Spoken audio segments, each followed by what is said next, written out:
گلگت بلتستان کے علاقے دیامر ہورڈر کے مقام پر فنی خرابی کے باعث ہیلی کاپٹر گر کر تباہ ہو گیا ہے۔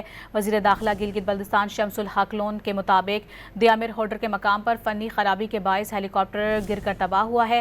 ہیلی کاپٹر میں پائلٹ کو اور 3 کریو بھی سوار تھے۔ ہیلی کاپٹر پر لگی آگ بجھانے کے لیے ریسکیو ٹیمیں موقع پر موجود ہیں۔ اسی پر بات کریں گے ڈان نیوز کے نمائندے امتیاز تاج ہمارے ساتھ موجود ہیں۔ امتیاز، یہ جو حادثہ پیش آیا اس کی کیا تفصیلات سامنے آئی ہیں؟ جی، اب سے کچھ دیر پہلے وزیر داخلہ گلگت بلتستان شمس لون حق سے ہماری بات ہوئی۔ ان کا کہنا تھا کہ ایک ہیلی کاپٹر وہاں پہ دیامر کے علاقہ وہاں پہ اچانک کریش ہو گیا اور جس کے نتیجے میں ہیلی کاپٹر پر آگ لگ گئی، اور ان کا بتانا تھا کہ ہیلی کاپٹر میں جو آگ لگی ہے اس کو بجھانے کے لیے مقامی انتظامیہ اور دیگر جو پولیس اور دیگر جو امدادی ٹیمیں ہیں وہ وہاں پہ موقع پر پہنچ گئی ہے۔ وزیر داخلہ کا یہ بھی کہنا تھا کہ جو ہیلی کاپٹر ہے اس میں 2 پائلٹ اور 3 ان کے جو ٹیکنیکل سٹاف تھے وہ بھی اس میں سوار تھے۔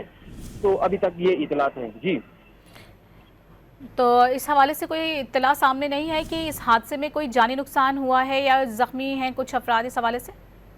جی، ابھی وہاں پہ امدادی سرگرمیاں جاری ہے اور آگ بجھانے کا عمل جب مکمل ہوگا تو اس کے بعد جو ہے اس کا باقاعدہ طور پر اعلان کیا جائے گا اور یہ تصدیق ہوگی کہ کتنے وہاں پہ زخمی ہوئے ہیں اور کتنے لوگ اس میں شہید ہوئے ہیں۔ ترجمان گلگت بلتستان حکومت فیض اللہ فراز ہمارے ساتھ موجود ہیں، ان سے اس حوالے سے بات کریں گے۔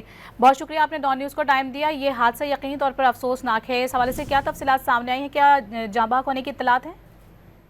بسم اللہ الرحمن الرحیم، بہت شکریہ۔ ایک ہیلی کاپٹر جو ایویشن کا ہیلی کاپٹر ہے، چلاس کے علاقے میں تھور خڈور کے قریب جو ہے وہ افسوسناک حادثہ ہوا ہے اور یہ فنی خرابی کے نتیجے میں ہوا ہے۔ وہاں پہ وہ لینڈنگ کے لیے جگہ دیکھ رہے تھے، دیکھ کے پھر دوبارہ اڑان بری ہے ہیلی کاپٹر نے۔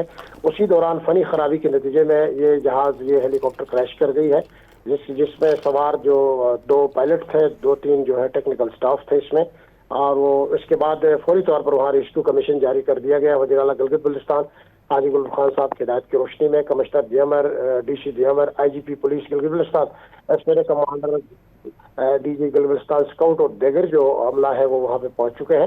لوگوں کی بھی ایک بڑی تعداد موجود ہے اور جہاز سے آگ بجھانے کا سلسلہ اس وقت جاری ہے، اور وزیر اعلیٰ گلگت بلتستان نے کہا کہ اس کو ریسکیو کے عمل میں تیزی لائی جائے، اور یہ آج کا افسوسناک جو حادثہ ہے جس پر حکومت گلگت بلتستان نے افسوس کا اظہار کیا ہے۔ اچھا فیض اللہ صاحب، یہ بتائیے گا یہ صوبائی حکومت کا ہیلی کاپٹر تھا جو کہ امدادی کا ایویشن کا ہیلی کاپٹر ہے، ایویشن پاک فوج اور ایویشن کا ہیلی کاپٹر ہے، کیونکہ یہی ایویشن کا ہیلی کاپٹر فوج کا ہیلی کاپٹر ہے، لیکن اس کو استعمال بعض دفعہ بھی گورنمنٹ بھی کرتی ہے کیونکہ گورنمنٹ کے پاس یہاں پہ ہیلی کاپٹر نہیں ہے۔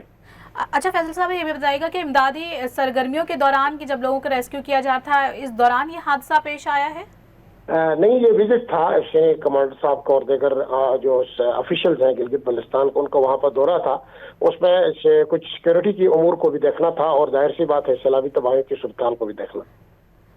ٹھیک ہے، فیض اللہ فراز صاحب ترجمان گلگت بلتستان حکومت ہمارے ساتھ موجود تھے، اس تمام تر صورتحال پر گفتگو کر رہے تھے۔ افسوسناک حادثہ پیش آیا ہے گلگت بلتستان کے علاقے دیامر ہورڈر میں، جہاں پر فنی خرابی کے باعث ہیلی کاپٹر گر کر تباہ ہو گیا ہے اور تمام تر امدادی کارروائی کی جا رہی ہے اور امدادی سرگرمیوں کے لیے ٹیمیں وہاں پر روانہ کر دی گئی ہیں، اور یہ مناظر بھی آپ دیکھ سکتے ہیں۔ یہ جائے حادثہ کے ہیں کہ جس وقت یہ حادثہ پیش آیا اور ریسکیو کے لیے وہاں پر ٹیمیں پہنچ چکی ہیں، اور بتایا جا رہا ہے کہ اس ہیلی کاپٹر میں پائلٹ اور 3 کریو بھی سوار تھے۔